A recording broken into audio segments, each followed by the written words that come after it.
नमस्कार, सवाल बवाल और बजट में आपका स्वागत है। मैं हूं अरविंद प्रताप और आप देख रहे हैं नक्शत न्यूज।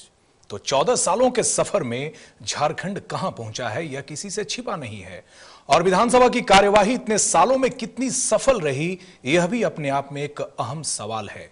ऐसे में झारखंड में चल रहे मौजूदा बजट सत्र में भी जारी यह हंगामा यह जरा भी फील नहीं कराते कि सूबे में कुछ नया होने वाला है। सूबे में विकास के नाम पर पैसे पानी की तरह बहाए गए, पैसे सरेंडर होते रहे लेकिन हालात नहीं बदले।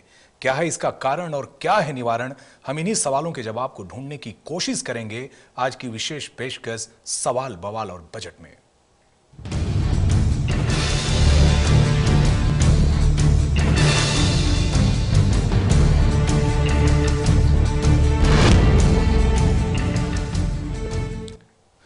तो स्वाइन फ्लू से प्रदेश में हुई 3 मौतों को लेकर विपक्ष ने सदन के अंदर और बाहर दोनों जगहों पर कई मुद्दों को लेकर हंगामा किया।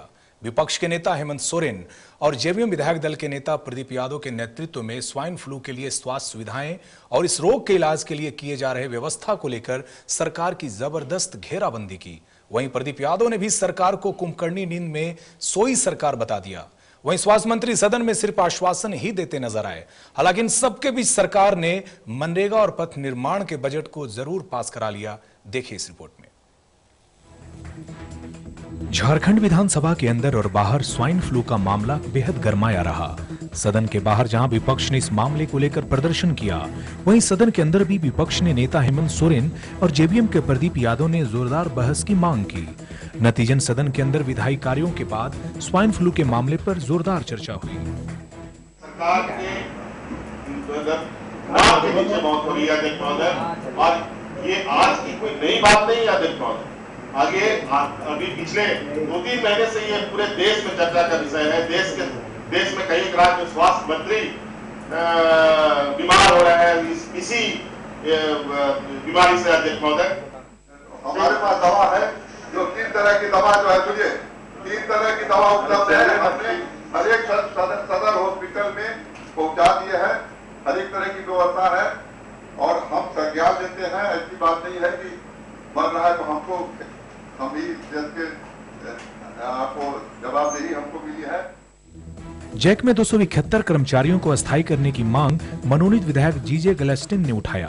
शिक्षा मंत्री नीरा यादव ने इस मुद्दे पर जांच के बाद कार्रवाई का दावा किया। विधानसभा अध्यक्ष दिनेश उरांव ने इस मुद्दे पर नियमन देते हुए विधानसभा की कमेटी की रिपोर्ट 1 सप्ताह के अंदर सदन में सौंपने की बात कही। मेरी अध्यक्षता में एक सुझाव है। मैं चाहता हूं कि मेरी अध्यक्षता में एक कमेटी बने और निश्चित रूप से उस कमेटी में कार्मिक विभाग के सचिव, संसदीय कार्य मंत्री, वित्त सचिव और शिक्षा सचिव, शिक्षा मंत्री उपस्थित रहे। सदन के अंदर बजट के तहत ग्रामीण विकास, ग्रामीण कार्य और पंचायती राज का बजट जोरदार चर्चा के बाद पारित हो गया। विपक्ष ने मनरेगा और इंदिरा आवास को लेकर काफी सवाल खड़े किए। पथ निर्माण विभाग की ओर से राज्य की सड़कों का विस्तारीकरण और दुरुस्त करने का दावा किया गया। इंजीनियरिंग कमी के चलते समय पर हम माफी नहीं कर पाते हैं, जिसके चलते पेमेंट में जो दिक्कत आती है वो थोड़ा सा डिले हो जाता है।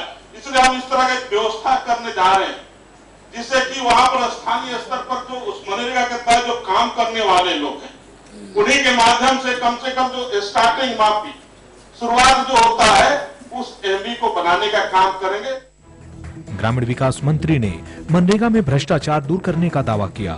पथ निर्माण के बजट को पारित करा के मुख्यमंत्री ने अपने विभागीय कार्यों के लिए मंजूरी ले ली।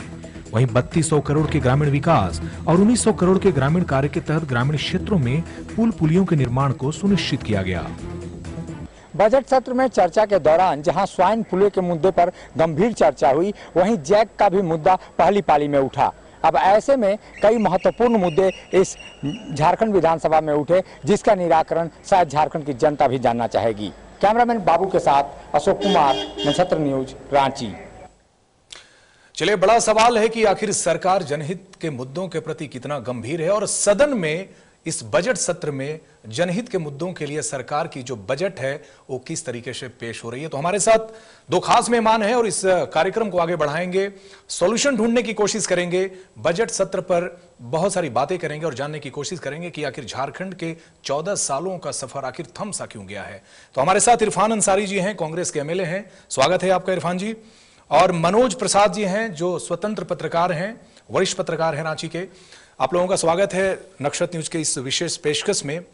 मनोज जी आपके पास आएंगे। बड़ा सवाल यहाँ पर खड़ा हो जाता है 14 सालों का ये सफर झारखंड का आज जिस मोड़ पर खड़ा है, मनोज जी क्या कुछ नया दिख रहा है आपको इस बजट सत्र में? नया तो मुझे ये लग रहा है कि बजट का जो एनुअल बजट का जो अमाउंट है जी, उसको काफी बढ़ा दिया गया है जी। 55,000 करोड़ करीब पहुंचा दिया गया, जो कि 2,000 करोड़ से ज्यादा कुछ जी। लेकिन ये तो मेरे ख्याल से काफी दिनों से होता आया है जी, हमेशा बढ़ता रहा। पुरानी परंपरा है। जो अब बात उठती है कि विकास करने के लिए पैसे की जरूरत है और ज्यादा पैसा लगाने के प्लान बन रहा है, उससे तो खुशी होती है जी।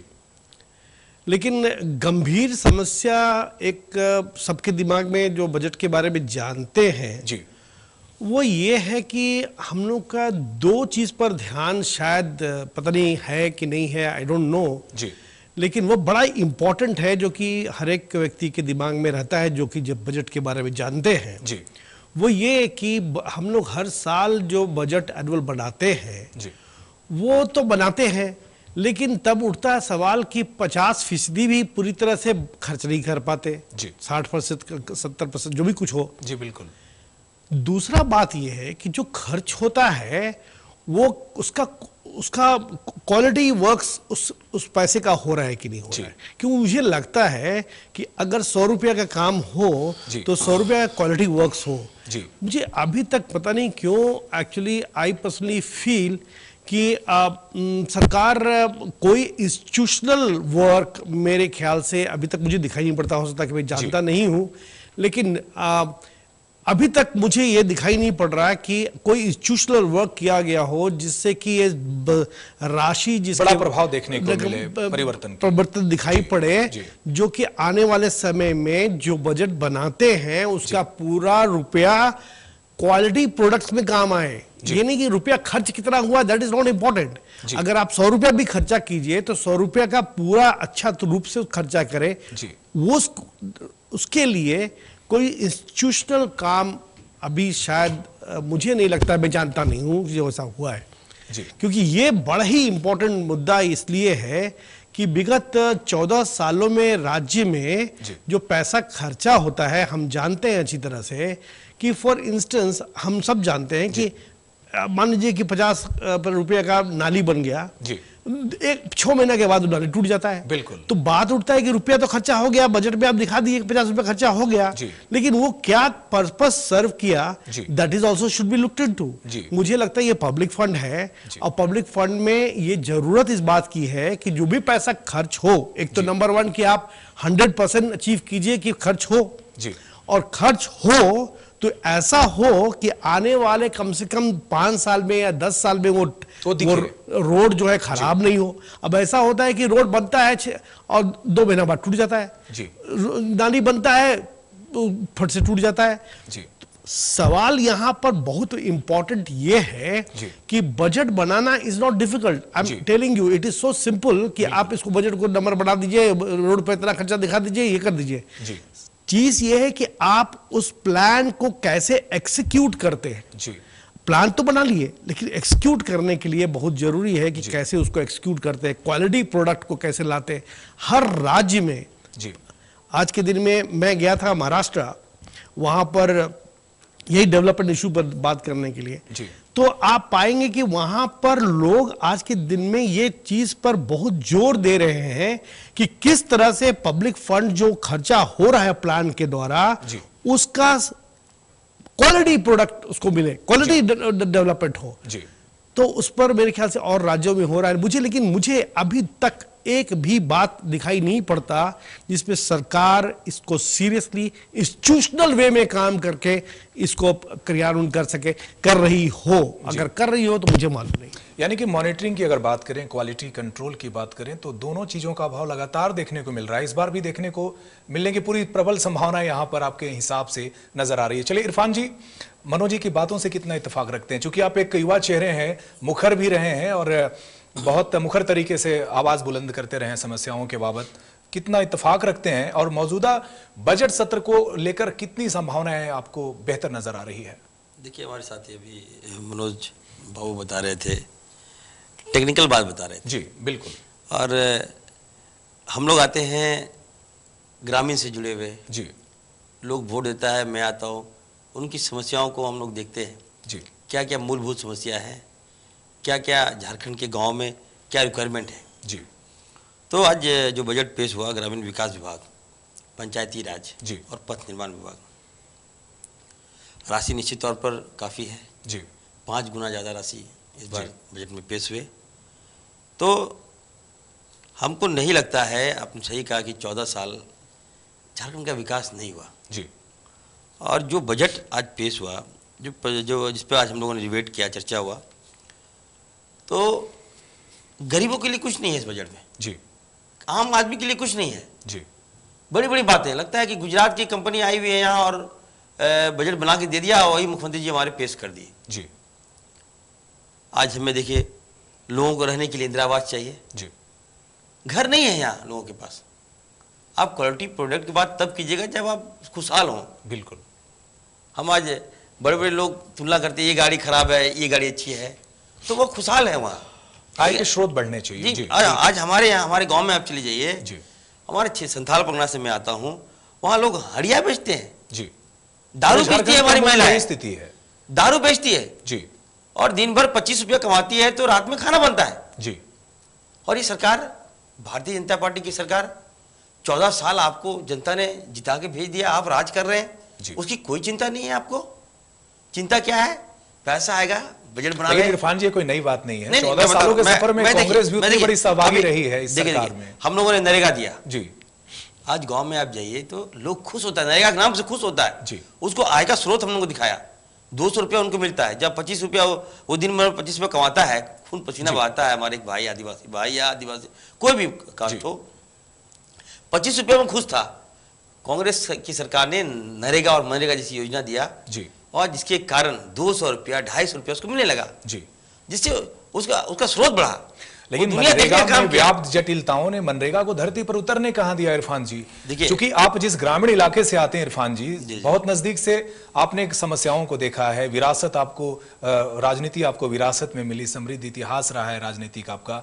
ऐसे में क्या लगता है, जब ग्रामीण इलाकों का प्रतिनिधित्व करके सदन में आप पहुंचे हैं, कौन से वो फैक्टर हैं जो सबसे ज्यादा झारखंड को नुकसान पहुंचा रहे हैं? क्योंकि देखिए, दोषारोपण तो चलता रहेगा, आरोप प्रत्यारोप चलता रहेगा, क्योंकि आप विपक्ष में बैठे हैं और आपके साथ एक सबसे बड़ी बात है, सबसे अच्छी बात है कि सच्चाई से आप स्वीकारते हैं सच्चाई को। देखिए, अभी हम बता दें, जो भी झारखंड के अब तक जितने भी मुख्यमंत्री बने जी, चाहे वो बाबूलाल मरांडी हो, चाहे वो अर्जुन मुंडा हो, चाहे वो शिबू सोरेन हो जी, चाहे वो मधु कोड़ा जी हो जी, चाहे वो हेमंत सोरेन जी हो। हेमंत सोरेन जी के बारे में मैं बात नहीं करना चाहता, युवा हैं, उनकी सोच अभी, उनको समय नहीं मिला, लेकिन इन मुख्यमंत्रियों को समय मिला जी। लेकिन इन लोगों ने केवल एक बात सुन लीजिए, इन लोगों ने, कांग्रेस का कोई मुख्यमंत्री यहाँ नहीं बना जी। आप जो बात कर रहे हैं, कांग्रेस का मुख्यमंत्री यहाँ नहीं बना। अगर कांग्रेस का मुख्यमंत्री बनता, लेकिन ये तो निश्चित नहीं सकते। नहीं सुनिए, अगर कांग्रेस का मुख्यमंत्री यहाँ बनता तो निश्चित तौर पर आज झारखंड जो है पूरे दुनिया में जाना जाता जी। इनके पास सोच नहीं है, नीति नहीं है, राज्य बना, आदिवासियों के नाम से अरबों रुपया केंद्र ने दिया, सोनिया गांधी, मनमोहन सिंह ने दिया जी, लेकिन पैसा का दुरुपयोग हुआ जी। आप कह रहे हैं बड़े बड़े सड़क, हमको नहीं लगता कि आप हमें एनएच बनाने की आवश्यकता है। आज ये ट्रायंगल बना रहे हैं। नहीं, ग्रामीण इलाकों में विकास की बाधाएं क्या है? आप पहले अपने घर को खुश कीजिएगा, उसके बाद में बाहर देखिएगा। अच्छा जी, हमारा घर खुशहाल नहीं है जी। आप जाइए, आप कोई ऐसा गांव चले जाइए जहां आपको लगे कि रोड ही नहीं है जी। आदिवासी गांव चले जाइए, धूल है वहां जी, आप गाड़ी घुसा नहीं सकते। अगर आप गाड़ी, अगर एक पत्रकार हमारे मनोज बाबू है यहाँ पे, अगर ये चले जाएंगे वहां तो हमको लगता है कि उनको खांसी जुकाम हो जाएगा वहां। दोषी कौन है इरफान जी? दोषी निश्चित तौर पर ये भारतीय जनता पार्टी की जितनी भी सरकारें बनी जी, आपको मौका मिला। मैंने तो पहले ही कहा, दोषारोपण से बच के अगर ईमानदारी से बात करें तो सॉल्यूशन शायद दिख जाए। अभी हमारा जो सरकार, अभी जो हमारे मुख्यमंत्री जी हैं जी, ये इनकी सोच जी, हमको लगता है कि ये काम करेंगे जी, ठीक है। लेकिन देखिए, ये घिरे हुए हैं आरएसएस के लोग से जी, भारतीय जनता पार्टी इनको चलने नहीं दे रहा है जी, दबाव की राजनीति करने लगा। अभी जो बजट पेश हुआ जी, मैंने कहा था हम लोगों को विश्वास मिलना चाहिए था। हम लोग युवा जीत के आए हैं, चाहे ठीक है पक्ष में हो या विपक्ष में हो, बिल्कुल हम लोग राय दे सकते थे जी, लेकिन हम लोगों को अनदेखी किया गया और एसी रूम में बंद कर, ये तो पुरानी परंपरा है एसी रूम में बैठकर आपने बजट जो पदाधिकारी ने आपको दिया जी, जो घिसा पीटा बजट जो चला आ रहा है जी, कैसे बढ़ाया जाए स्रोत, सब कुछ वही था जी, केवल मुख्यमंत्री नए थे जी, राशि बढ़ी हुई थी, कोई नई योजना नहीं थी जी, जो एक दो योजना आप मैं बता दूं आपको, वही ट्रायंगल वाली योजना लाए हैं लोग जी, ट्रायंगल अरबों रुपया खर्च होगा इसमें। मैं बता दूं आपको, हाईवे बनाने की बात करते हैं लोग जी, अरे पहले हम ग्रामीण को जोड़े तो विकास से जी, ग्रामीण जो धूल से फांक रहा है जिसको बीमारी हो रहा है। चलिए आपके पास एक सवाल का जवाब अभी बाकी है, ब्रेक लेंगे यहाँ पर। इरफान जी आपसे कई सवालों के जवाब चाहिए क्योंकि सवाल बहुत है। झारखंड आखिर क्यों पिछड़ गया, झारखंड के पिछड़ने का कारण क्या है, झारखंड में बजट हमेशा से पेश होता रहा लेकिन धरातल पर योजनाएं क्यों नहीं उतरी, क्यों झारखंड की बेटियां बिकती रही, क्यों झारखंड की जो धरती है खून से लाल होती रही। इन सवालों के जवाब फिर से ढूंढने की कोशिश करेंगे लेकिन यहां लेंगे एक छोटा सा ब्रेक।